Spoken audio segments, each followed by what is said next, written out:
सौ का असली भारत कैसा था। कोशिश ये रहेगी कि उस दौर के आम जीवन, समाज और माहौल को समझें। बिल्कुल। और ये बहुत अहम दौर था। बड़ी ताकतें जैसे मुगल, मराठा वो कमजोर पड़ रही थीं। और अंग्रेज ईस्ट इंडिया कंपनी जो आई तो थी व्यापार करने, वो धीरे धीरे अपनी पकड़ मजबूत कर रही थी। तो इस वीडियो में शायद इसी बदलाव की बात है। हाँ, तो समझते हैं। वीडियो में जिक्र है कि अंग्रेज 1600 के शुरू में आए, विलियम हॉकिंस 1608 में। लेकिन सिर्फ व्यापार नहीं, धीरे धीरे सत्ता पर नजर। ये हुआ कैसे? देखिए, ये सिर्फ लड़ाई से नहीं हुआ, ऐसा नहीं था। जानकारी यही मिलती है कि अंग्रेजों ने कूटनीति बहुत इस्तेमाल की।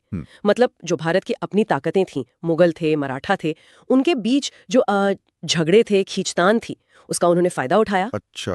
हाँ, पैर जमाने में उनको करीब 100 साल तो लग ही गए थे। लेकिन हाँ, 1700 आते आते ईस्ट इंडिया कंपनी काफी ताकतवर हो गई थी, राजनीति में, फौज में, हर चीज में। और इस बढ़ती ताकत का असर आम लोगों पर तो पड़ा ही होगा। वीडियो कहता है कि किसानों पर, गरीबों पर बहुत बोझ डाला गया, टैक्स बहुत भारी थे। हाँ बिल्कुल। और ये सिर्फ किसानों तक नहीं था, जैसा इसमें बताया गया है, जो भारतीय व्यापारी थे उनसे भी ज्यादा टैक्स लिया जाता था। कंपनी ने अपनी फैक्ट्रियां खोलनी, यहाँ से कच्चा माल लिया जो सस्ता मिलता था, सामान बनवाया और बाहर भेज दिया। अच्छा। मुनाफा खूब कमाया, लेकिन सारा पैसा कहाँ जा रहा था? ब्रिटेन।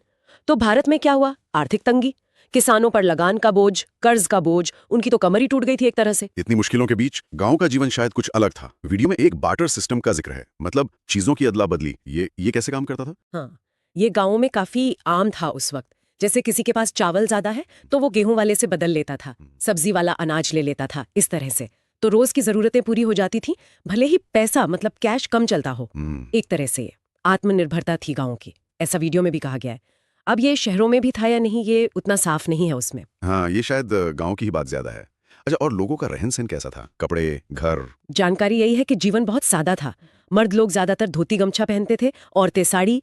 घर मिट्टी के बने होते थे। बिजली तो थी नहीं, तो शाम हुई तो दिए जला लिए। और आने जाने के लिए मुख्य साधन बैलगाड़ी ही थी। सादगी तो थी, पर क्या लोग जुड़े हुए थे आपस में? समाज कैसा था? हाँ, सादगी के साथ साथ वीडियो मजबूत सामाजिक जुड़ाव की बात भी करता है।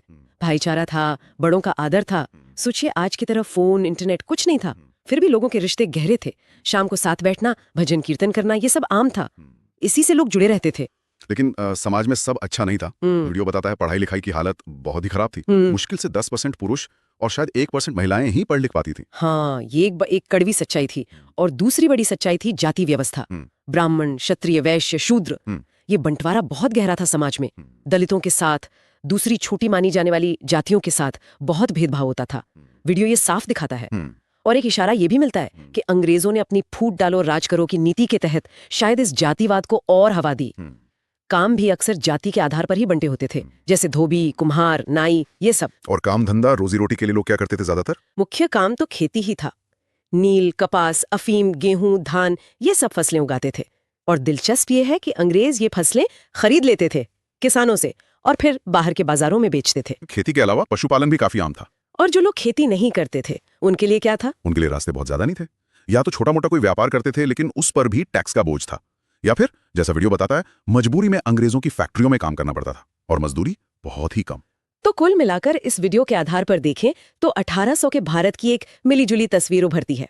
एक तरफ गांव की वो सादगी है, वो आपसी जुड़ाव, थोड़ी आत्मनिर्भरता, तो दूसरी तरफ अंग्रेजी राज का बढ़ता शिकंजा, आर्थिक शोषण, गरीबी और समाज में भेदभाव की गहरी खाइयां। बिल्कुल। और इस पूरी बातचीत के बाद एक सवाल जरूर मन में आता है, जिसका इशारा वीडियो के आखिर में भी है, कि हाँ, उस दौर की अपनी मुश्किलें थीं, यकीनन थीं, लेकिन क्या आज की इस तेज रफ्तार तकनीक वाली जिंदगी में हम उस जमाने की सादगी